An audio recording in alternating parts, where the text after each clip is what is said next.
Hello and welcome to the Drummergy Podcast. I'm your host, Fred Rockfisher, and that's episode 151. Good stuff. I feel like my headphones are really loud, so I'll turn those down. The producer's running a little late. I think she's helping the little judo chop get ready for some stuff for school, but she'll be out here shortly. Today's episode is going to be last minute gigs or short notice gigs and how to prepare for those, which I just did 2 short notice gigs or last minute gigs recently in the last week and a half. Blue Flashes, good morning to you. Got your coffee? Are you all coffeeed up? Whoa, I'm just realizing that I look like a billboard. I got a lot of advertising going on here. I got my Vader sweatshirt on, Fred Rock School of Drumming hat, my Drummergy logoed up bass drum head with the Aquarian logo, and my Drummergy coffee mug. I look like a NASCAR jacket. I got everything on today. I did not mean to do that. I grabbed it and put it on. So there you go. Now you got all this advertisement. It's like watching the commercials. And it's going to go on and on. Good morning, Thomas. Everybody's jumping on. This is going to be a really good episode, I think. And there's a lot to consider and talk about. But before we get into that, no real goofy holidays today, but today is Veterans Day. So happy Veterans Day to all the veterans out there, and thank you for serving our country and doing all of those kind of things. I, for one, did not get involved with the military. It was something that I was interested in when I was younger, and then I found the drums. So there you go. James says he's drinking iced black coffee. Just regular drip coffee there, Mr. Harrison? Regular drip black coffee. Ooh, I think I hear the producer. There she is. The producer has joined us. I think she's plugging in her headphones. Are you there, Mrs. F? Checking 1, checking 2. Let's. Did I swallow into the mic? Oh. Sorry about that. Hey, I was just telling everybody, happy Veterans Day. You're hypersensitive. It's Veterans Day, so happy Veterans Day. So, toddy coffee. Do you know what toddy coffee is that James is talking about, Mary? I think that I've heard that term before, but I'm not quite 100% sure what that is. So, before we get to today's subject, do you have any exciting musical news that's happening? Oh, what am I doing? Turn treble down or something. Dude. That's not treble. Turn my treble down? Your high end. Well, I think that's right here. I think we're trying to get some. So last week, now I don't hear myself at all. Dude, I was ready to go. Last week we had Ken Harris on, and he started playing some music, and it was really awesome, but it was cutting out like crazy online. And so Mary and I dug into the audio program of StreamYard, and we figured out how to not ever have that happen again. At least we think so, right? Yeah, because we're just doing voice. So that's what I did. Yeah, right? James says that everything sounds fine to him. So there you go. There you go. Brand new Midline song is going to be coming out shortly. We just sent the tracks off to get mixed. Yesterday, sent those off to Chris Collier. who has mixed the last 3 songs that we've done, and so we know that it's going to sound amazing, and everybody in the band's pretty excited about that. Are you breathing heavy in there?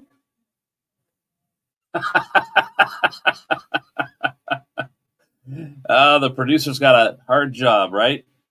You don't just produce music, you help produce this family's activities. Yeah. All right. I think we're just going to jump right in because I don't have much else going on. I mean, I have a lot going on musically, but should we just jump in? Okay. So let's get right to it. Last minute or late notice gigs and what to do about that and how to prepare.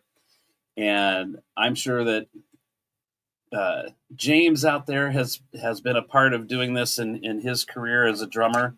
And it's something that I find myself doing more often.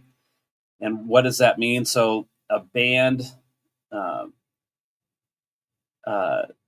may suddenly need a drummer to fill in. Maybe something happened, like maybe somebody got sick, or they had a gig booked and they had to back out, or whatever their reasoning might be. I don't want to get stuck on that, but suddenly your phone is ringing, or you're getting an email or getting a text asking about your availability. Have you ever had that happen, Mary? Where somebody needed you last minute? Oh, where'd the producer go? She disappeared. Oh, okay. Well, oh, now she's coming back in. What? I have one right here. Look how dark you are on the other side. Okay. I don't think it matters. We're not going to worry about it. We're going to worry about it. Move that one over there. We're fixing lighting apparently now. Well, it's just, you're so dark. I'm dark? I'm getting darker. Just move it over there. Okay. We're going to pause the show for a minute.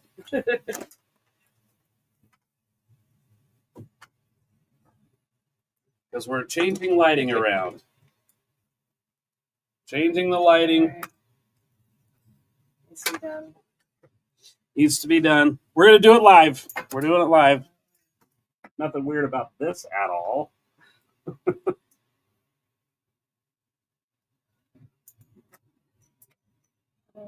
Put it in the corner over there. We're producing as we're going here. Give another one of these. Nope. I don't.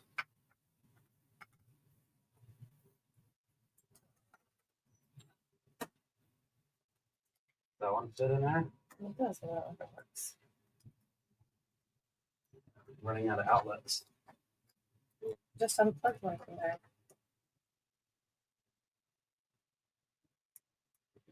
Now I got a big light shining on the drum. This one won't even turn on. I have the light. This light's broken. No, I think it might be the plug thing that's broken.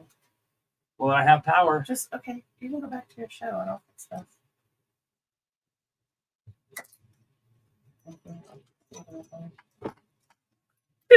Now I look bright and cheery, but I have a bright light on my. See, even James said it seemed fine. James, what do you know?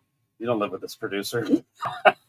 Here, welcome to my shiny bright light on the drum. All right, we're just going to keep going while Mary messes around with lights. I don't even remember what I was saying. I got stopped mid-thought. Getting called for the last-minute gig. That's what we're working on here. Jim Reidenbaugh. Jim has also had some calls for last-minute shows, and we've talked about how to prepare for those. All right, so I've got some notes on my notepad and on my phone. There's some more lighting. Look how much prettier I am.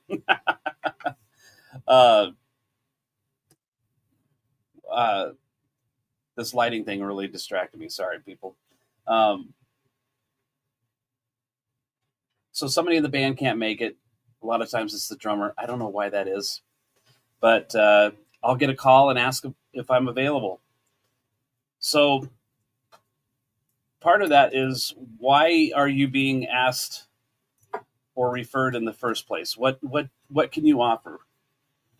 And I think the answer to that is they know of your reputation and that you're good at your instrument, and that whoever's referring you or whoever's asking you has some kind of knowledge already, a little bit about what you're capable of doing. It's like being in a construction zone. We should have put some orange cones up during this lighting thing. Oh boy. Do you need help? It's getting back out. Oh boy. Now everybody knows our brick wall is fake. I don't think they ever thought it was real. Whoa. Whoa. You're going to light me on fire here. Yeah, it's so much better. Oh my gosh. Is that what we're doing? You can move that one that way if that's bugging you, having it reflect on your... Everything's bugging me right now. Look at this. Is that better? Now you can't close the door. Oh my gosh. This is... such is the life of the Fisher house. Pay no attention. James says, pay no attention to the person behind the curtain. Anthony says it looks great. Oh. Okay. Wow. To be honest, when all this adjustment started happening, I just could not complete a thought. I had all these other things going on in my peripheral that was distracting. Okay, are we good? We got good sound. We got good lighting. Yes? Yeah, yes it was. Okay. Jared said, this is part of the script, right? Very creative and entertaining. Okay, let's restart. Take 2. Last minute gig or short notice gig and how to prepare. There we go. That'll be so when I edit this later, I know where I'm editing it. Okay. So my question, producer, was, have you ever done a last minute gig? Yeah. Has anybody called you at the last minute and said, hey, we need a singer?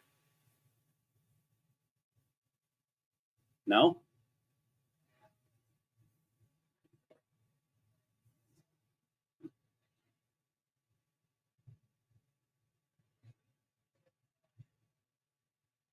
Oh, yeah. And that you might play guitar and sing like a song or two. Yeah.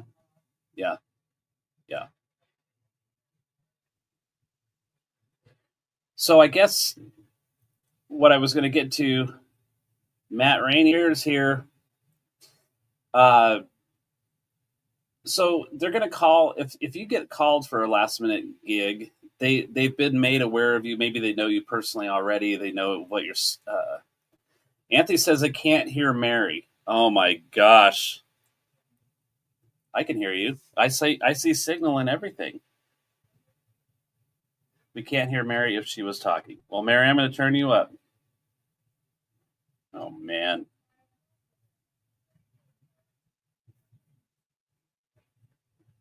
Well, let me help you. Remember that T-shirt that you had made that said "Today's Good Mood"? You need that shirt. You need the shirt on. Okay, as we're stumbling to get started here, can everybody hear Mary now? Mary's, get the producer. I don't know why nobody would be able to hear you. I have signal and everything. Everything should be the same. Is the switch on? No, you don't have a switch on that. It should be fine. Brian's here. Well, let's keep going as somebody is typing on their phone if they can hear Mary. Jared says not yet. What the heck? That doesn't make any sense. Doesn't make any sense. Doesn't make any sense. And now Brian says can't hear Mary either. What the heck is going on in our world here? I don't know if that matters. I hear you great. I can't mute just your mic. I don't think. Oh, now we have a hello. Well, I can hear. I've always heard you. Fine. Boy. Brian says try yelling, Mary. I think they want to. I think you're the star of this show. Let's see. You're being punked. I don't know. I don't know either. I see signal and everything. Talk. I'm gonna let you talk on here. I got your gain cranked. Yes, Anthony, she has a mic on. I have signal on the mixer and everything from her. Oh, the show is just losing control. Oh, my heck. You want to just sit in here with me? No. I've got so much going on here with you. Yeah, do you want to come look at it? Since we're just totally crashing the car into a brick wall right now, into our fake brick wall. Man, our car's severely dented this morning. Well, dang it. I don't know what the deal is. Let me, I don't know if I could do this while we're looking. I'm going to look at my settings for audio. Talk, Mary. Yep, or you wouldn't have mine working. But it does look like the signal's really weak coming from your microphone currently. Okay. Okay, now David Schoen says that it sounds good to him. Now you're super loud. You're super loud now. Well, there's no talk for a second. Yeah, see, I can't just mute that channel. All right. Luckily, we have really great friends who are willing to put up with this nonsense. Anthony says still not hearing Mary. Well, dang it. Thomas says he doesn't hear her either. There's no Mary, but still doing a great. See, Hyatt says he can't hear you either. What in the world? We're gonna switch. Dude, I don't even know what to do. We're screwed up with lighting. We're screwed up. Brandon says, did you try smashing it repeatedly? Brandon, I think you're onto something. James says, I think there's two schools of thought on last-minute gig fill-ins. The small group jazz players or dueling pianos type gigs typically wing it. And that's the environment that's normal. A rehearsed band with exact arrangements involves lots of prep to provide the least amount of disruptions. Okay, and now David Schoen says that he can't hear you anymore. So we're going to switch you back to the other mic because that's when David said he could hear you. I don't even know what microphone you're using, but let's flip him back because that's the one, I think, when David said he could hear you. Okay, hang on. Okay, that's down all the way. Down all the way. And you just knock on the window or something in the control room and tell me. Holy crap. 19 minutes of... Okay. All right. Try talking again, Marinara. It's up quite a bit. All right. Now we're waiting. We're waiting for the return of Mrs. F's microphone. Now I think Hyatt might have said that before. Okay, now we're just going to wait for a nice little comment that Mary's back. I hear you loudly and you have good signal. All right, somebody's got to tell us that they can hear Mary, like for real. Okay, James says Mary has not been on yet. Dang it! What the heck? I'm bugged. I'm severely bugged at the moment. Yeah. Blue Flashes says nope. Okay. Mary will communicate through comments. Sorry, guys. I don't know. This is like we need a fill-in producer.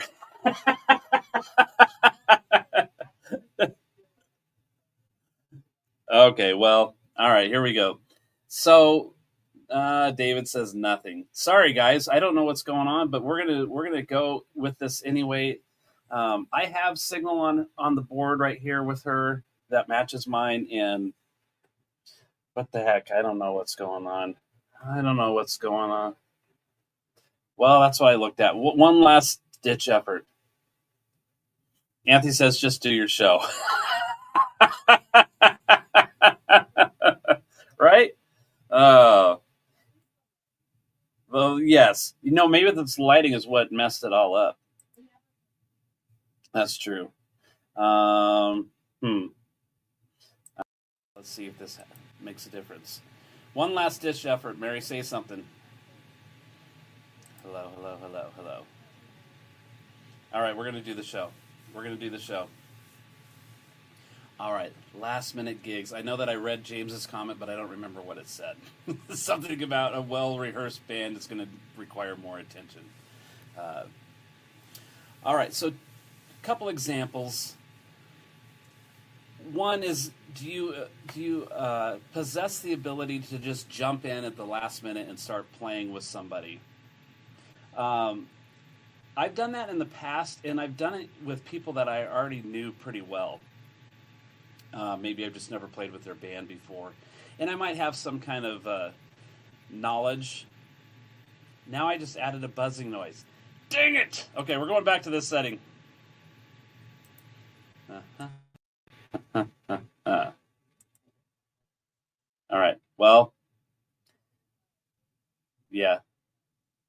Okay. James, let us know if it went away. I cannot get a thought out this morning. I am so sorry. Lighting and sound has been our enemy today. The enemy of the show. Well, Anthony says it's good now. The buzz must have went away. James says it's better. Guys, I am so sorry for the chaos. I have some notes, and I better just stick to the script. Hyatt says it sounds good now, but I don't think that means that they can hear you, Mary. I don't think so. All right, let's just assume there's. We're going to leave.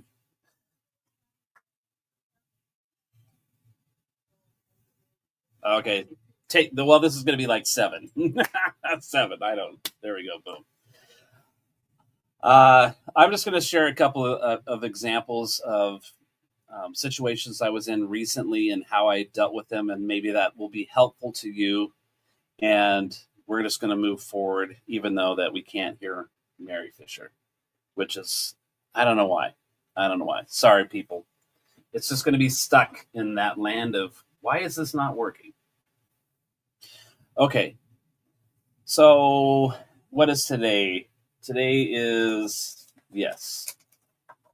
So I just played Saturday night in Salt Lake City. James says you can do a show on last minute audio issues. I think we're doing that now. I think we're doing that right now. I have to look at my calendar. All right, so I played Saturday night, the 8th, in Salt Lake City with a Guns N' Roses tribute band called Pretty Tied Up.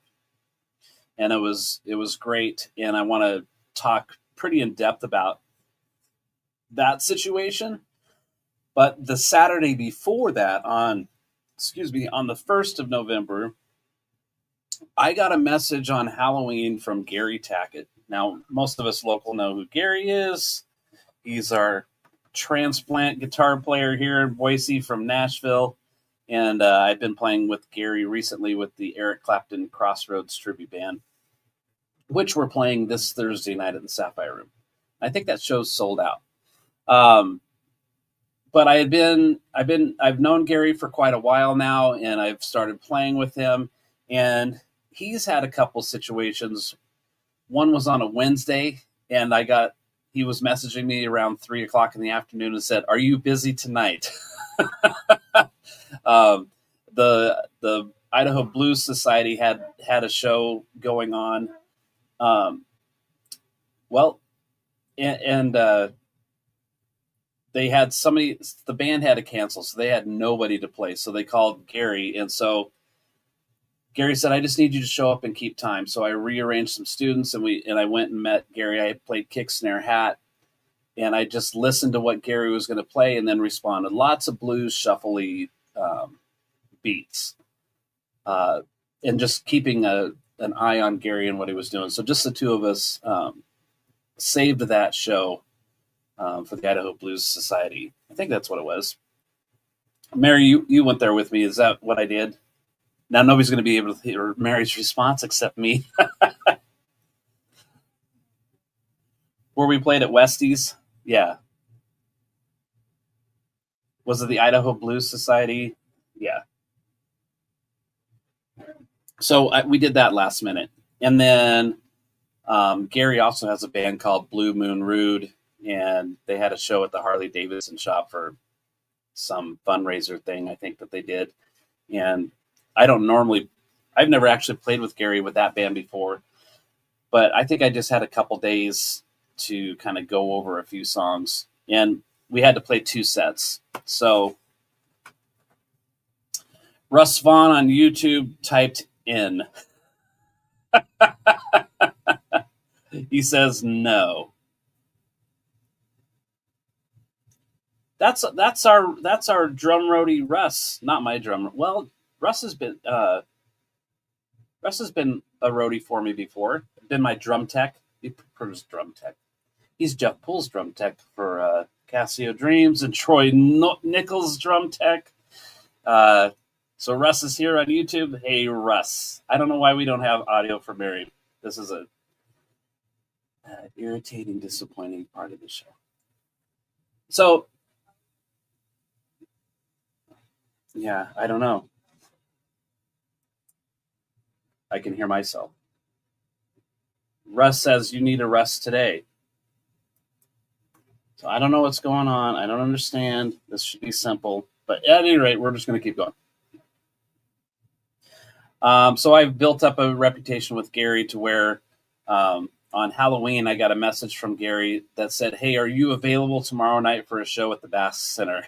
I'm like, I am available, but what are the details? And he said, "I'm going to give your number to Tim Langford, who from Too Slim and the Tail Draggers, and he can fill you in."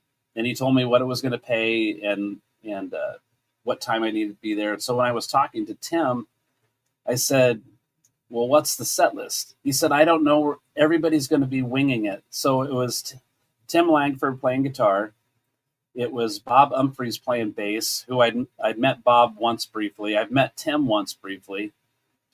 And it was to play with John Nemeth, who is a well-known harmonica player, singer guy. I think he's originally from Boise, but he lives in Memphis. And he's got a pretty nice body of work out there in that world, which I'm not really aware of all of his successes, but I know that he's pretty successful in what he does. And I showed up there, and a guy named Andy was playing keyboards, and Andy is from the band Frim Fram 4, which they've played at Pengilly's quite a lot. And I'd never seen that band. I'd only heard of the band. I've never met Andy before, never met John before. And so my attitude towards that was, number one job as a drummer is to keep time and play in the groove or feel of what the music's going to be. And I barely met John, and I was standing behind my kit, shook his hand, and I said, I apologize. I said, "I'm not familiar with your music." And he said, "I'm not familiar with yours either, but you know how to play drums, right?" And I was like, "Oh yeah, I do." And he's like, "Well, then you'll be fine." I'm like, "Okay." And so then he grabs a harmonica and he looks at the band. He says, "We're going to do a 1-chord blues riff in the key of whatever he called out." And he goes, 1, 2, 1, 2, 3. And then we just started playing. Yeah, this is a blues riff in B. Watch me the changes. Try to keep. Except I didn't get even that many instructions or hints about. Well, no, I don't. But so in that situation, I'm trying to make sure that I keep steady time, that my tempo is rock solid, and I'm watching for visual cues from everybody about where the song is going to go and how long is it going to go. Andy was really great about calling out chord changes, like we're going to go to the 1, now the 4, the 5, and that helped me just to feel like where a drum fill might be, or if I would go from the hi-hat being closed to slightly open hi-hat or whatever I was going to do. It was really, really helpful. So just being aware of your surroundings and what's going on and watching everybody on stage. And then as, this feels like this has been, several minutes, 4 or 5 minutes or however long this jam is going on. Just watching for anybody to tell you when it's going to wrap up. And John would turn around and he'd be like, one more time, meaning like one more time through the riff or through the phrase or whatever that was, and just watch him to signal that we were going to end. And I did that for like an hour and 20 minutes of just winging it. And so we did several like blues shuffly type feels. And at one point he turns around and he goes, play a jungle beat. Now, you don't have, when somebody turns around and says that to you, you don't have a discussion about it. You can't go, well, what do you mean by that? You can't say, well, Mary says, well, you could. You don't want to have this ongoing meeting on stage where you're talking and your audience, because people were out there dancing and having a great time, and you can't lose that momentum. So just not overthink it. Play a jungle beat. Okay. Boom, boom, boom, bah, boom, boom, boom, bah. And then he starts grooving, and like Tim would just play a chord on the guitar, and then that just kind of brought this thing together. And at one point he turns to me and says, play a dance groove, your favorite dance groove, whatever that is. And I just started playing, and then they just riffed off of that. But you can't be in that situation where they turn to you and say, do this, and you panic and say, I don't know what to do. I can't. You got to just play. You just got to go. Yes, Mary says you have to learn the fundamentals when you're taking lessons. Thomas says, have you ever been called to do a last-minute gig but didn't have your click? Yep. The gig I'm talking about right now, no click. Now I'm a big believer in the click. I'm typically in favor of playing to the click, but not every song works with. I'm gonna have to repeat you, I guess. She's laughing. Now she's laughing more.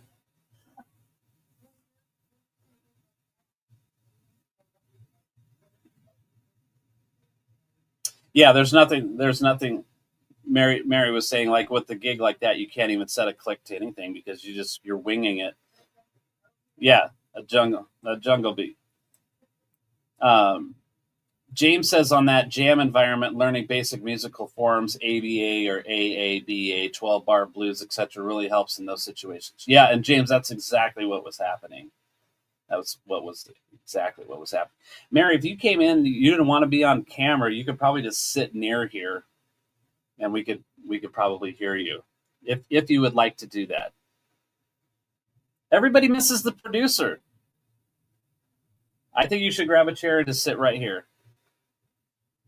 Let's make it work. Well, I have this microphone right here. They'll be able to hear you. You can hear me.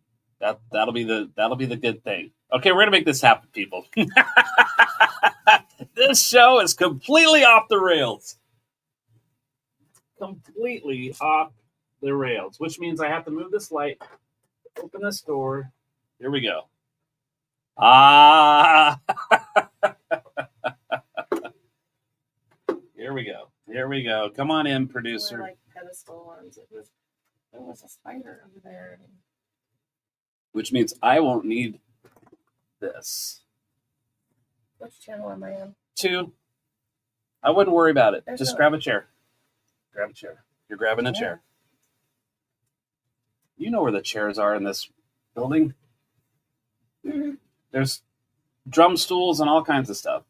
We're going to make this happen, people.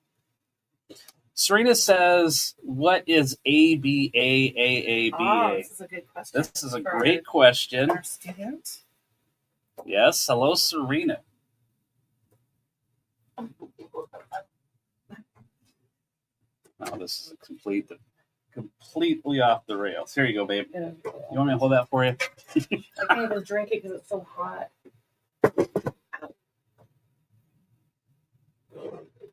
All right, here you go. We're going to make this work. And Serena will answer your question momentarily here. We are just a mess today. I think the lighting is fine. We're not going to keep screwing around with this. This is stop. Yeah. Can y'all hear me now? We're going to turn the gain up a little bit. Oh my gosh. Here we go. Now we hear. Now we hear, yes, the famous producer. So It doesn't have its own fan and power switch. okay, let's get back to Serena's All right, question. Serena. Yes. Serena said, what is ABA or AABA? Or ABBA. ABBA, right? Dancing Queen. Mary, play a jungle beat. Go. I would think a jungle beat would have a lot of toms. It did, but let's get back to answering Serena's question. So that would be like a song form, Serena. Like A could be the verse yeah. and B be the chorus. That would be the form of the song, or two different riffs. Like you have an A riff and a B riff, which could be broken down into verse and chorus. So, if you're charting something, you might see V and C, V being chorus and V being verse and C being chorus, right? All right, so that's kind of how that all ran when I filled in playing drums with John Nemeth and actually a band that's never actually played together as anything, just 5 people on stage calling out random things and just playing and going for it.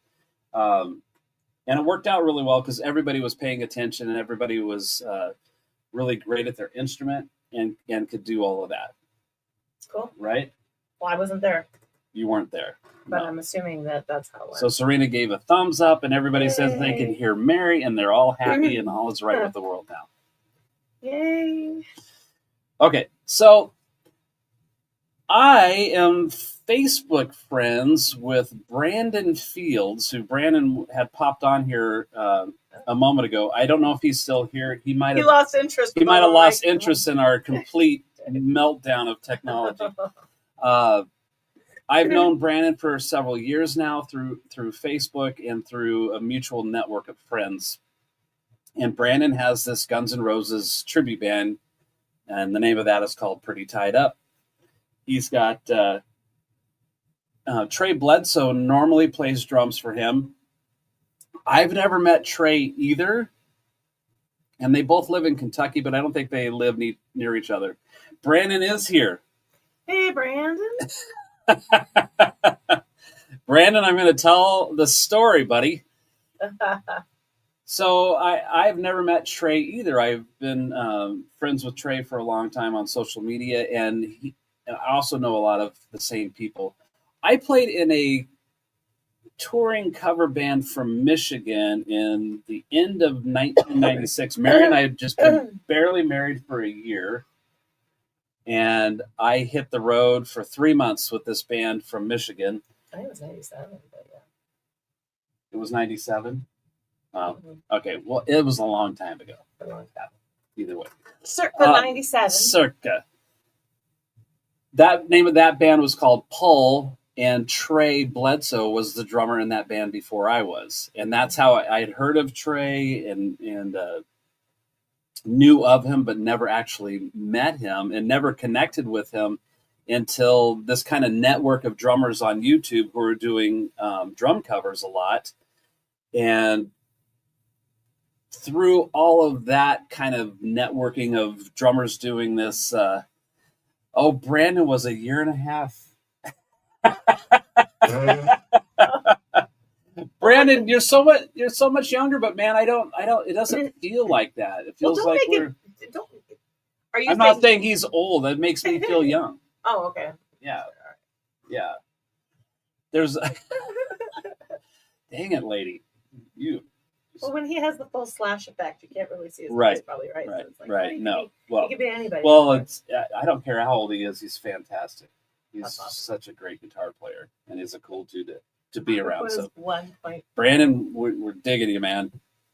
So yeah, that's how I met Trey and connected with Trey, was actually just through YouTube and a kind of a network of drummers doing drum covers. And then I saw that Trey was playing with Brandon doing this Guns N' Roses thing, and then realizing that Chip's Enough from the band Enough's Enough was playing bass, and that guy's got a great history and a great body of work. And then add into that Alex Kane playing guitar, and he's got a great body of work. And then I never say his name right, but Ale Dang Like Dagda, yeah, I don't know. I think, from Uruguay, singing Uruguay.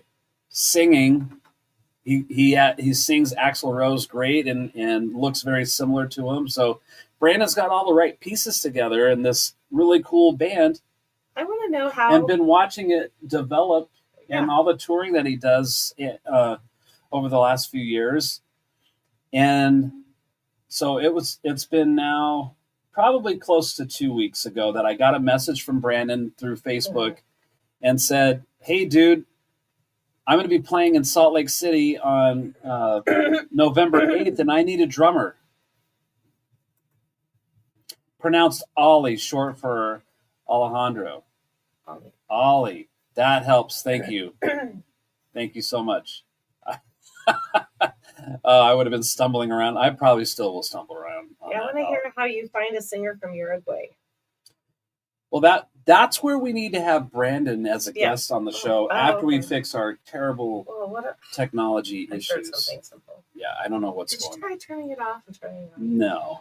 They ain't got no gas in it. Ollie, singing. Awesome group. So, Brandon, he says, "No problem, Matt." Yeah. Brad. So, yes, Brandon, consider this my official invitation to be a guest on the Drummergy Podcast, okay? So we're just going to work out a date to make that happen, okay? Does he know how funny the Matt thing is? Like yes. But aside from the fact that what actually happened there that night, like why that makes that extra funny. That nobody can seem to remember that my name is Fred? Yeah. Nobody can seem to remember my name is Fred. So it's like... And I don't think when I say that my name is Fred, I don't think people... And actually, I talked to Alex Kane about this a little bit, the other guitar player. Brad? Nice to meet you, Brad. He said, well, Fred's not like a normal name. I've got one of those... Old man names. I have an old man name. You're aging into your name. Right, and that's exactly what I told Alex. I said, I'm growing into my name. So I think when I tell people that my name is Fred, that doesn't register with them. They'll think my name is Brad or Jeff. And sometimes Steve, which is really weird because I don't get anything like that. Yeah, I don't. I've heard Steve. I think just people don't want my name to be Fred, so they're willing to call me anything else. It's Fred. Fred. I'm backwards. Yeah, there we go.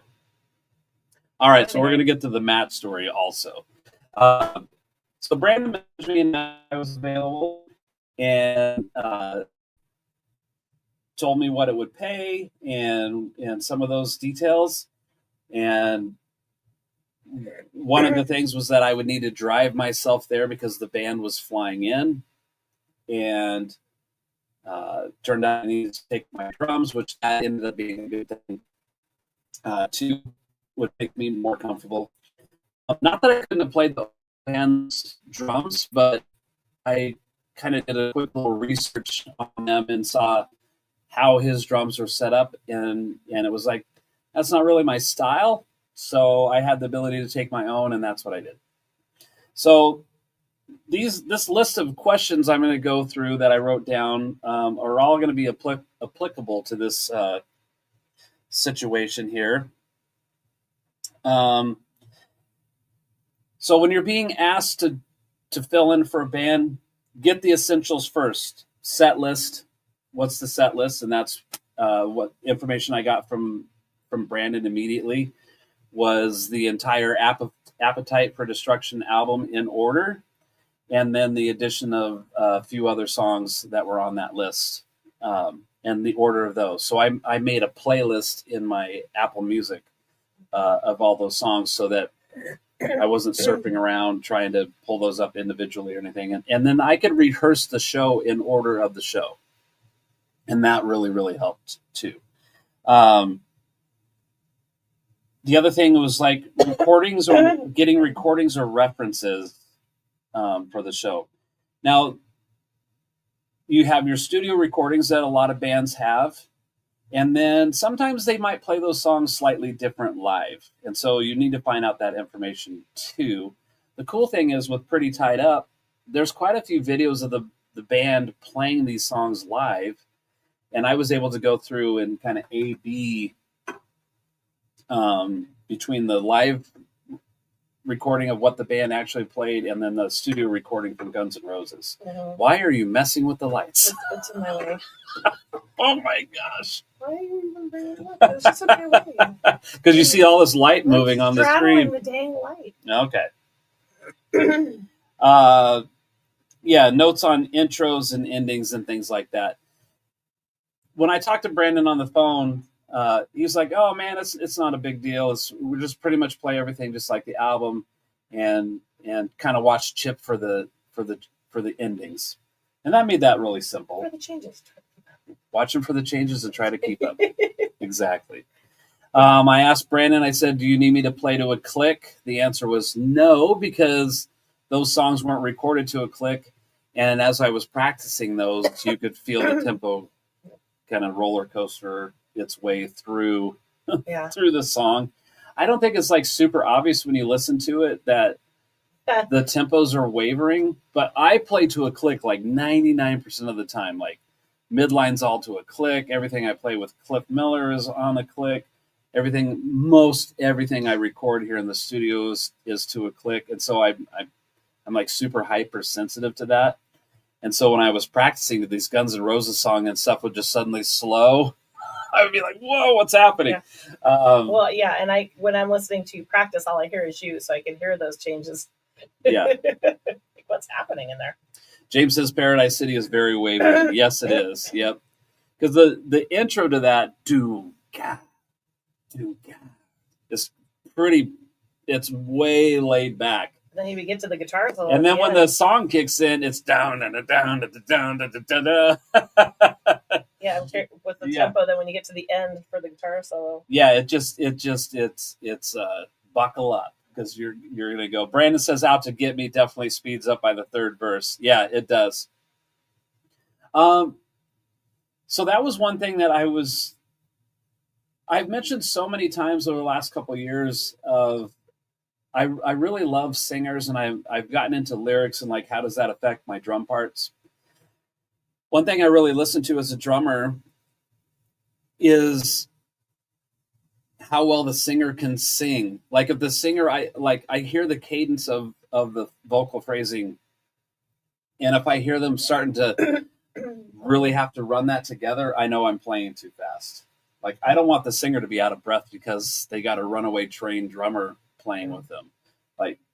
So my whole goal with playing with Pretty Tied Up, and I had actually called and talked to Trey a little bit about this because when I get asked to play, and it doesn't matter who it is, I want to play my best, and I want the band to feel comfortable on stage with me playing too. Like I want them to go, because even though somebody has a certain skill set and can come and play and get the job done, there might be this moment where everybody's kind of like, I'm not really sure how this is all going to work out. And so when I'm playing and I'm just, my hope was to make the band feel comfortable playing, even though it was a completely different drummer they had just barely met or never met, right? So let's keep going through these notes. So that was the thing with the tempo. Jamie Vink is here. Jamie and I are going to hang out Saturday morning. We're going to do some coffee. Coffee with Yeah. Prioritize what to learn. So Brandon tells me this list of songs that we're going to play. And I hate to admit it, but I was not super familiar with the entire record. I didn't really. Did you have the tape? I never had the tape, never the CD. Of course, I was aware of the songs that have been on the radio, Paradise City, Welcome to the Jungle. I'm spacing on some of these. Patience, November Rain, Knocking on Heaven's Door. That was the third one from that album that was really popular. Yeah, there was. Mary was listening to the record with me, and there was one song I thought this should have been a huge I know, like, hit. what the heck song is that? Something Yeah, which I'm spacing on the name of that one too. Dang it! I had all these things running, making a mess in my head. So, prioritize what to learn. So when I started practicing these, I went over the stuff I knew already just to be like, okay, I'm already familiar with this. I'm just going to kind of brush up with it. And then I started giving the attention to the ones that I wasn't familiar with. Sweet Child of Mine. Oh, Sweet Child of Mine. Yeah. Is it Think About You? Think About You. That was the one song on that record I thought that should have been a huge hit. The chorus of that song is really big. Very catchy. Very, very catchy. James says actually one of the best debut albums ever. I would agree. Every single song on that, it's like, that's what I talked to Brandon about on the phone. I was like, every song could have been huge. Now, some of the songs have a bit of language. Oh. Right. So that might have been working against them being on the radio. But at any rate. Languages and words or content? Probably both. Oh, okay. So prioritizing what to learn. This kind of goes back. I'm not able to show you this, but Serena asked like what ABA was. So this is like focus on form, verse, chorus, bridge, and groove. So I actually made charts to every single song, and I made 3 versions of the charts. I think that charting a song for me really helps me learn the song faster. So here's the song It's So Easy, for example. I don't know how well we're going to be able to see this, but I have drum roll intro and the hit. So it accents on 1, 3, and then 1, 2, 3. I am, well, sort of. This is, I am backwards. And then has so it's like a two bar drum beat. What else do I got here? And then the form of the song, like here's verse 1. I'm holding it backward. Verse 1, 8 measures, or I'm going to do this 2 bar drum beat 4 times, right? And then the chorus, and then verse 2. So verse 2 and chorus, because that's going to repeat, right? And so I went through every single song doing that. Here's Night Train. Brandon says highest selling debut record of all time, like number 13 of all time in North America of any genre. Wow. Even debut. Well, okay. Yeah. Debut. That means their first album. Right. So yeah. Yeah. And I could see incredible. I could see why after doing that. I just think of other artists where they had an album that came out that was really good, so it wasn't the first. Out to Get Me. I think this is a song that Brandon just mentioned how fast it was by like the 3rd verse. So I just sat here in this very room charting all of these songs. And for me, that helped me like digest the song or imprint the song in my brain better. Mr. Brownstone, I was already pretty familiar with that song. But there's certain key elements in this song. There's a signature drum fill, da da da da da da da ba, back to the riff in the third verse. Like I didn't want to miss any of those key elements. So here's that drum fill, da da da da da da da ba. So I wrote that so I'd remember, because that's a kick right there at the very end. Just going through these now. One discussion I have with my students about charting, because I have a couple of them that are working musicians around town. The chart only has to make sense to them, right? So even if they, I don't think it's a good idea to write things incorrectly. So I try to teach them how to write out drum beats correctly, so that when they go back and look at it, they're not trying to unravel their goofy notes. But the number one goal is that they actually understand what they wrote down. So there's Paradise City, I had to imprint this whole. Now you think, oh, that's so easy. It doesn't matter if you get something wrong, but it's really key to like the punches guitars are doing. Mm-hmm. And I didn't want to. Yeah, I didn't want to. You were showing me that video that the one guy took. The other guitar player, would you say his name is Alex? Alex, yeah. He did this whole his whole body. He did this whole movement to the punches. Yeah. If you hadn't played those, it would have been kind of weird. But he was able to do it, and you were right there. Well, the whole band, they're used to moving that guitar neck or bass neck with the punches, or and you know, when the whole band is hitting the punches, it just like brings this energy to the whole band that everybody's just digging in. There were multiple times where Alex came back to me and he was just smiling, and we would just hit punches together, and he'd be like, ah, like, imagine me not knowing those. And Alex comes back like he's ready to do these punches, and it doesn't happen. And you just keep going with the beat. Right? Yeah. Awkward. That makes it so your phone doesn't ring again. and I don't want that to Think About You. That's the song, right? Think About You. Yeah, that was the one that the chorus is huge. Yeah. So anyway, I mean, I'm not going to show you every single thing, but I did go through and I wrote out the form of all of these songs, and then I started to condense. I'll put James's comment up here. Many of the top music schools require one to transcribe tunes for learning more efficiently. Yeah, and I definitely do that. I think it helps me commit it to memory faster. So I did one. I actually did three versions of charts to try to condense them down and not have to rely on them. Listen on repeat. So even when I wasn't practicing, I had this playlist made, and I would lay in bed at night with my headphones on, just pumping those songs into my consciousness as much as I could. I tell my students frequently, and I do this too, is sometimes when I'm learning a brand new song, I will not sit at the drums when I listen. And the reason is, I know this about myself. If I sit at the drums while I'm listening, I grab sticks and I start playing along. So it's not that you couldn't do that, but I feel like I'm outguessing what's actually going to happen. But if I really listen once or twice through, then I already have an idea where it's going to go. You don't just start charting right away?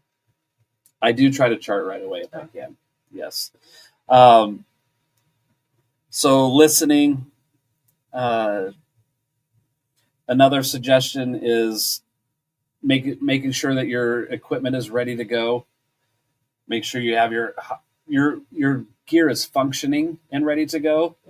I played a show with Midline at the Revolution Concert House with a provided backline drum kit, and it it was, first of all, I already know all the drummers that were playing that night. Me, Tim Allen, Richie, and Paul Banta. And I'm looking at this kid. I'm like, me and these other three guys we don't set anything up like how it looked like. It looked like it you know, how people set up drums in a pawn shop. Oh. And they're just trying to kind of display. Yeah, they're not really a drummer, so it's kind of like this, right? They're all lined up. So I think, well, okay, I'm not the first one playing. Paul was, and Paul sets up closer to how I would set up. Mm. And Tim and I are very, very similar in how we put our drum kits together. So I grabbed the drum kit and I was going to start like kind of prepping it and getting it ready because I was the first one there. And the first thing I do is I grab a cymbal stand and the top of it comes off. It's just sitting there. So if I would have put a cymbal on it, one crash, that whole thing's done. And so it's done. And then they had like an extra tom that I was going to try to move. So it would be a second floor tom. And that bracket holding that drum on broke. Like, how do they even get this thing on the stage and keep it somewhat together? Turns out two other cymbal stands were broken. And luckily, Tim and Paul had brought some extra stuff. So having gear that works is really, really important to making the gig successful. Which is why I told you to bring your nice kit.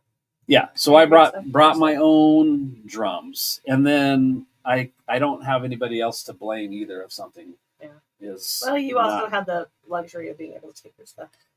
This is true. I did have the luxury. Now, yeah, so the rest of the band flying, sometimes they don't know what they're getting into with guitar amps or anything like that. It was good. Lock in with the band. So find and lock eyes with the bassist immediately. You two are the engine. And during sound check, one or two songs or transitions if possible. Ask for count-offs and cues and confirm how endings are handled. So yeah, no matter what, the bass player is usually the first person that I'm like, I need to have that musical relationship with like immediately, right? Mm-hmm. So we did sound check, and I think we played Mr. Brownstone. Here's kind of a cool thing that happened is. So Ollie wasn't there for sound check. Mm-hmm. So Brandon was going to check his microphone to make sure that it was ready to go. And so he could sing Mr. Brownstone. So we played that song. I think if I remember right, I played that song pretty well. And Chip came over and gave me a big thumbs up. And he's like, that's how a rhythm section's supposed to work. And I think everybody just kind of was at ease at that moment. And I was for sure. Yeah. I felt like a big relief, like to have that sound check. And then Alex came over and said, do you need to run anything else? And I said, I think at this point, I know as much as I'm going to know. And he's like, cool.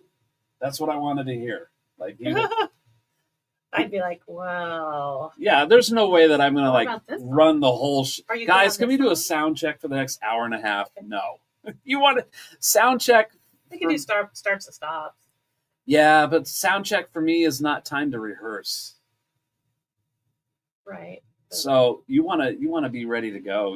And I think running Mr. Brownstone was like, man, this everybody could hear fine. They were good to go, no problems. And you're also on the time of the sound engineer. Like, does the sound engineer want to hang out for the next hour while you rehearse? Probably not. Or the bar staff or whoever's in the venue. Why are they gonna be done? Right? I know, like, being in an opening band spot when the headlining band is taking a million years to do their thing, and then you're left with 5 minutes to get your stuff ready to go before doors. It's like, come on, man. Be respectful of everybody's time. I thought that was really important. Now, after sound check, we went back to the hotel room. I did sit with Brandon, and I just kind of ran through the set list because that would jar my memory on any questions I had. And he'd be like, oh, we're going to do this or we're going to do that. So I just made notes on that. But going back to the chart thing, I reduced the charts a second time. So this page has 3 songs on it instead of 1. So I was able to get them reduced down. And so when I practiced that, I had less information, but I knew the stuff better. So then for the gig, this might be where an iPad would have been beneficial, but I just made a notebook. Oh, so you rewrote them with a Sharpie? Yeah, so I could see it laying on the floor next to the hi-hat. So I could easily see this as my set list, and everything's in order. And I could see it easily because I put it on the floor. I didn't want to have a music stand next to me. Hi. Oh my I'm going to play the song now. James says, do you have a music stand or go barefoot? James really wants me to talk about shoes because he knows I want to talk about What shoes did you wear, Fred? I wore my really cool black leathery looking shoes and my sneakers are leather. I told Alex when we went back to the hotel because everybody was getting kind of their stage clothes on, and I told Alex, are you wearing those shoes? No. Oh, okay. I told Alex, I said, I'm going to change out of my black street clothes into my black stage clothes. No, I did not have a music stand, James. I did not want this thing sitting right there. I really didn't want to look at it at all. I wanted to just jam with the band because I wanted to perform as well. So I'd look down and glance and know where I was in the song because of, let's see, going the wrong way. Verse, pre-chorus, chorus, verse 2. Once I have that, then I'm just repeating, right? Solo, however long the solo was. Okay. Here's the end, verse 3, chorus, and then I wrote 16 here, meaning the last measure is a 16-note buildup. Da, da, da, da, da, da, da. Chorus, double time 4 times, and then the very end. Da, da, da, does it follow the Nashville numbering system? No. Now, I don't know if the Nashville number system would help me out in this situation very well.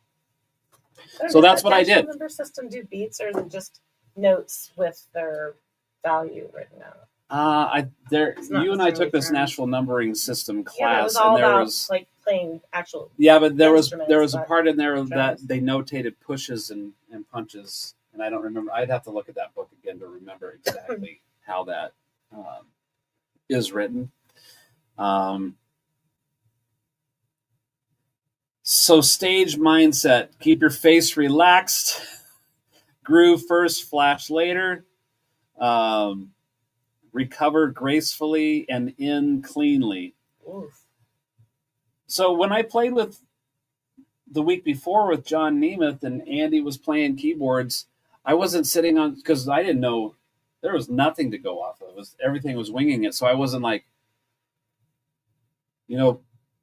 paying attention like this, like I do when I'm in an unfamiliar city. I'm smiling. I'm just smiling. I'm playing, I'm paying attention, but my face is this. It's smiling. And, this is another thing I talked to Alex Kane about because he was talking about how tired he was. He hadn't had a lot of sleep. And he's like, yeah, but I'm going to get up on stage. I'm going to put on. I said, do you find that you just like kind of flip a switch in your head and you're just like in gig mode? He's like, oh, yeah. And that's Did we talk about endorphins before? Like endorphins kick in? Your endorphins kick in. Yeah. Because for me, being on stage, that's one of my favorite places to be is playing music and entertainment. No, my favorite place is not the office. We can't escape a show without office talk or shoes. Or music stands. Or music stands and iPads, yes. Now, the show went, you have to put on the show, says Jamie. Yes, absolutely. So I kind of was, I knew the songs well enough within a week's time that I wasn't full Fred mode, but I was close. I was close. and definitely stuff that I was super familiar with, not having to look down at the floor and see where I was. Yeah. I could be more interactive with the band, and the band made it really easy to interact with them anyway, which was great. But keeping your face relaxed. I think I mentioned this once before. Like, do you have that droopy face when you play, or mouth shut? I like to smile. Smiling's my favorite. So I'm kind of like Buddy the Elf that way. Groove first, flash later. I think I did both of those. Recover gracefully. Okay, I have to admit, I think we played 15 songs. I think. Admittedly, there were 2 of them that I stunk them up pretty bad when we played. Pretty bad? Well, in my opinion. What did you do? I don't know. I just stumbled around. I just had this, I kind of went blank. Even with my chart, I just kind of glitched out. And but you can't stop playing. You have to just keep going. You cannot stop playing. You got to keep going. And I think Brandon and Chip were both able to rescue me a little bit in those situations. And when they did that, Brandon, it was like, if you remember what song it is, tell them so you can practice it. It was like throwing out a "You're Crazy" is one of them. I missed the chart. I had 2 on a page, and I thought I only had 1 on a page. And so when I flipped my page over, it was onto the "Anything Goes" song, I think. And so I'm looking at Brandon, and I'm like, "Do you want me to count this off?" And he's like, "No, Alex is going to do it or whatever." And that information to me, in reference to my chart, was like, "Huh, that doesn't make sense." Well, this will be interesting, right?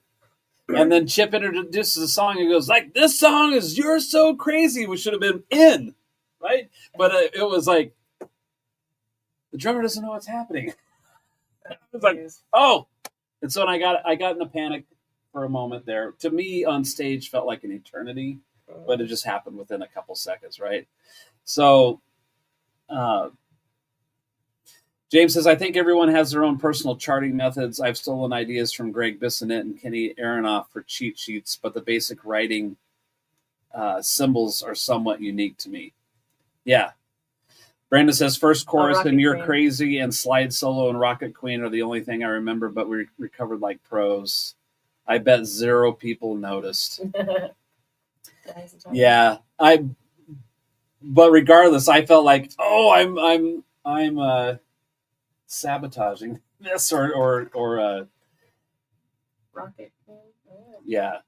So Rocket Queen has a pretty extended solo section in it now. And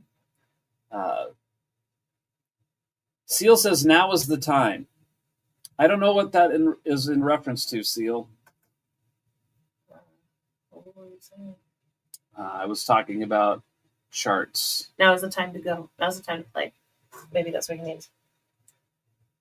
And the when you're talking about you weren't ready because you were on the wrong song. I was on the wrong song. Yeah. That's what he's referring to. Yeah. I think James says, "We're always our own worst critic." Yeah, that's true. That's true. Well, I mean, these guys have been playing together for a long time, and that they've already worked all this stuff out. And so when you have somebody new in the mix, there's always going to be this little bit of margin of error, I guess, that's going to accompany that.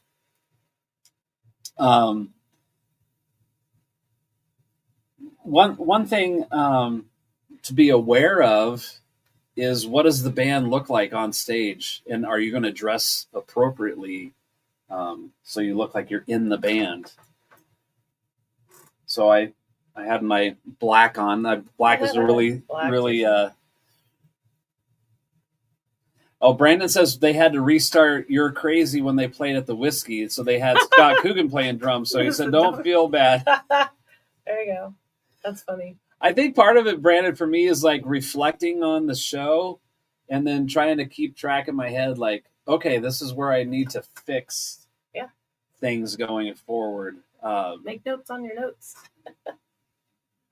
Seal says frontman should know and direct his team forward. Well, yes, but Seal at the same time, sometimes the frontman's not really the music director. I know plenty of bands, the frontman's like, not the director at all. he's not driving the bus at all. A lot of times I'm the one, like in my own bands, I'm the one kind of in charge of the whole music thing. Yeah, same here. It's Jeff and our band. The whole band's relying on me to make everything happen. And sometimes I like to have my hand on the wheel anyway. We're gonna do it the Fred way. There was a time where we had a fill-in keyboardist, and we were playing Video Killed the Radio Star, and there's a part where it kind of breaks down, and there's so many counts, and then I sing, and then the piano comes in with me, and in this case, I started singing, but the piano like started right before me instead, and I was like, "Uh-oh." Yeah. And so I had to adjust, like when I finished the phrase, and I adjusted and then got us back on track because he didn't realize he was off. And the rest of the band's going, "What's going to happen?" Because it was only the two of us playing at that, or me singing with piano player at the time, so it wasn't a big deal, and we weren't playing to a track or anything. So I was able to get it back on, but that was a case where the singer had to get it back on. But Thomas said Fred's a control freak. I don't know about that, but yeah, I say like with Midline, I direct a lot of what's happening like when we're on stage, but the whole band is so, we've done it so long. It's not like they're waiting for me to do anything, or everybody knows their job and their role in that band really well. So there's no like, what am I trying to say? I'm not the control freak as it might sound. Cliff is really good about being in control, and he's the singer, right? For Cliff Miller. He's really in control. Now sometimes when I've been in the band and we've had somebody else fill in, like a bass player or something, or whoever. It just depends, I think. Yeah. Depends on the situation. I guess what are the expectations? Like if you're the guy that's being asked to fill in, like what do they expect from you? Know your parts. Know the songs, right? Know the songs. Like for me, I want to build a really great reputation of being able to do stuff like this, that I could be dependable, and I'm going to come in and I'm not a sports guy necessarily, but if I were, I would want to hit a home run all the time. I would want to make a touchdown every time. I want to be the MVP. Wow. I really. But in this case, you were like the relief pitcher. Oh, ooh, ow! Let me pull that out. Here's your knife back. Well, you're not the normal pitcher. You're not the normal drummer. So yeah, you're the relief right. pitcher. I am the relief pitcher. Yeah. Go man, go. Seal says, "What's worse is like drummer and Moose Knuckle. He GM only had some stamina. I could look over and watch his winder down to, oh, that was it. Bro, I can't read what you wrote, man. What's worse is like our drummer and Moose Knuckle. I could look over and watch his, and I don't know what he's saying exactly. What's worse is like our drummer. Voice to text not picking up properly. Yeah, stupid voice to text. Jamie Jamie says, if you don't put in the work, it'll show, believe me. Yeah.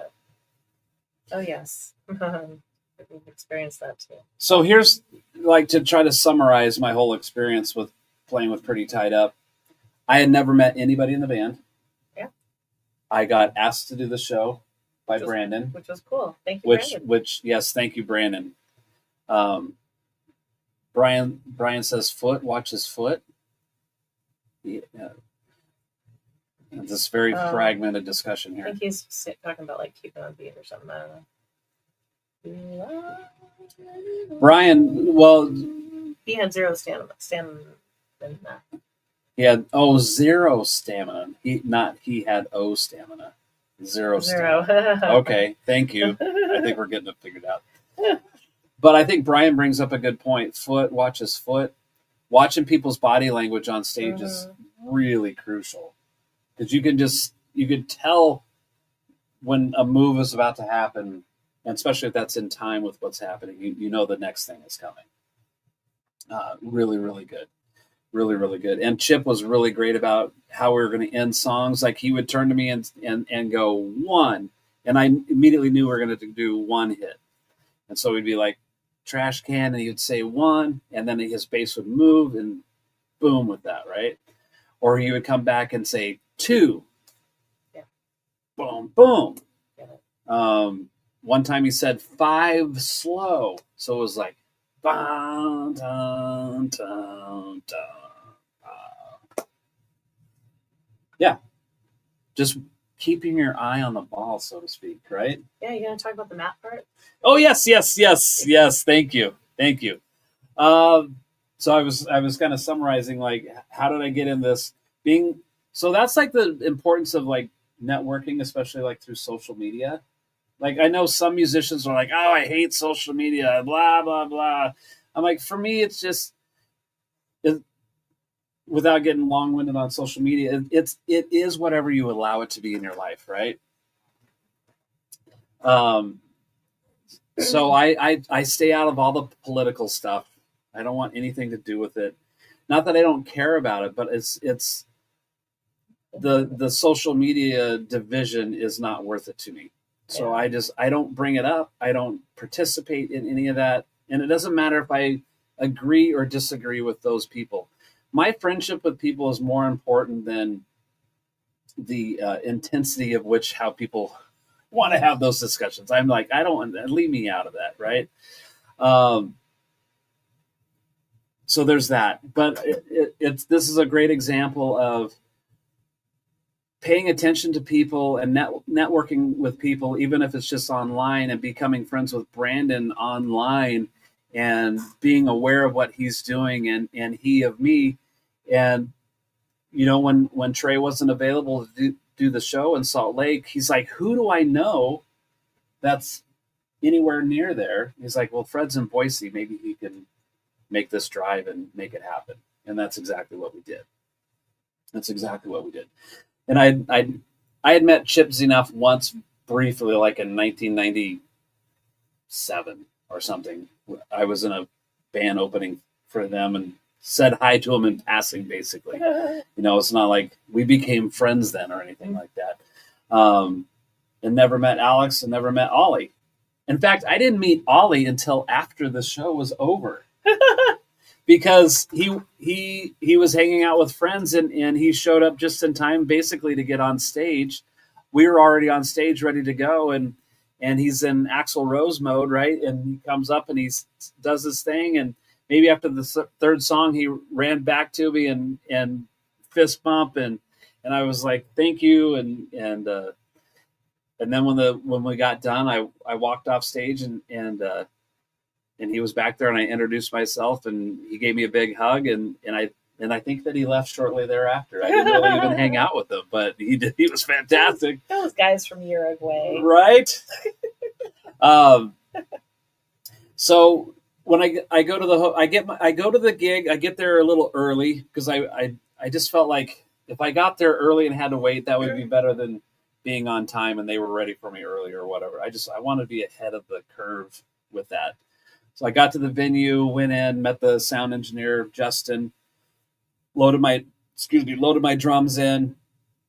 Kind of nobody had any real answers at the moment of what was happening, so just patiently waiting, and then got my drums set up, and then messaged Brandon, and he's like, "Man, we're gonna go over there a little later, so just come hang out at the hotel." So I go and I knock on the hotel room. Brandon answers the door. It's like long lost friends finally saw each other again. It was just gave each other a big hug, walked in, met Chip. I don't think Alex was in the room at that point. I did see Alex at the club when I was setting up, and I saw him walk in, and I go, "Alex," and he turned and looked at me, and I'm like, "Hey man, I'm your drummer tonight." And he's like, "Oh, cool. I'm just kind of getting the lay of the land really quick." And he walked off, and then that was the last I see him again until he showed up at the hotel room later. But we were all sitting around, and my buddy Matt Starr saw that I was going to do this gig, and he's like, "Make sure you tell the guys hi for me." And so we were sitting there, and I said, "Hey, Matt Starr said to tell you guys hi." And they're like, "Oh, we love Matt. Matt's great." And then Enough's Enough has some tour dates coming up this month, and my buddy Matt Muckle is going to be drumming for that. And I told Chip, I said, "I see Matt Muckle is going to be drumming for you for Enough's Enough." He's like, "Oh, I love Matt." So we're talking about Matt Starr, we were talking about Matt Muckle, and then we talked about Steven Adler being the original drummer for Guns N' Roses, and then Matt Sorum, who was the drummer for Guns N' Roses. So there was a lot of Matt talk that was happening. A lot of Matt talk. And so during the show, there's a part where they're introducing everybody in the band. and Chip's introducing who's in the band, and Brandon runs over to me, and he goes, "Dude, he's going to screw up your name. He doesn't remember what your name is." Now, to be fair, Chip probably only heard my name once. Yeah. Because Brandon said, "Hey, this is Fred." Right? Yeah. and so so Brandon ran up, and I was like, "Oh, this will be interesting to see what happens here." And so Chip goes, "And back on the drums tonight, we only met this guy like 3 hours ago. Saw him over on the corner by the dumpster or whatever." And he's like, "Give it up for on drums tonight, Matt." and so I thought that was pretty funny from so many different angles. Yeah. One is nobody can ever get my name right Yeah. anyway. They want to call me Jeff or Brad or Steve or whatever. And now Matt. You had to be one of the many Matts. I had to be one of the many Matts. And so Brandon runs up to him and says, "His name's Fred Fisher." And he's like, "Oh, his name's Fred Fisher. Well, anyway, we met him 3 hours ago. He was on the corner living by the dumpster," or whatever he said. And so there we go. And then when I got home and I saw Matt Muckle made a post yesterday that he was cramming enough songs to go on do these shows with Enough's Enough. And Jeff says, "Great job, Matt. That dude Brad is a fantastic drummer." Oh, it's never going to stop. It's never going to stop. I told Matt Muckle, I said, "Well, maybe Chip will introduce you as Fred." My name is Mud. My name is Mud. Yes. Well, now I'm going to have the Primus song stuck in my head. Thanks, Sarita. So it turned out really, really well. It sounds pretty promising that I'm going to do some more shows with the band. Mini Mats would be a great band name. The Mini Mats. Wow. There's some marketing in there. Does there have to be a Matt in the band, or could it be like one of those ironic things? Like, funny thing is, nobody in the band is named Matt. So with the band Four Non-Blondes, were they all not blonde? Were there any blondes in Four Non-Blondes? Well, I would think, because the one that sings, she's not blonde, right? Mm-hmm. But I don't remember what the others look like. I just remember her. I don't know. There's some marketing advantages in there somewhere through the Mini Mats. Yeah, so I told Matt Muckle, I said, "Well, maybe he'll introduce you as Fred." That would be fun. Brad and the Mini Mats. Ah. There you go. I thought this was going to be well more thought out show, but it started off with lighting and sound issues. Just like a real gig. Right? Monkey Demons. You've I think this is a Monkey Demon thing for sure. I for as far as I could tell, everything's correct, and I get signal on there when you're speaking. So, all right. So, does anybody have any questions about that? All this stuff I've talked about. I've no blondes and Four Non-Blondes, says Seal. Well, that's what you would hope in a band name like that. Makes sense. Am I missing anybody? I don't think so. I don't know yet what I'm going to do next week. I need to look at my list of possible guests. I want to keep the guest thing rolling. That'd be good. Yeah. Oh, maybe Brandon. Brandon, I'm going to message you. We're going to talk this weekend anyway. We're going to see what might be possible for us to keep working together. That would be cool. So I had a great time. There was a lot of, I had to squeeze in learning songs in between teaching, doing lessons, and all my other responsibilities that I have. So it wasn't like I had these ongoing 24-hour periods of time to work on this stuff. But yeah, so listening, charting helped a lot.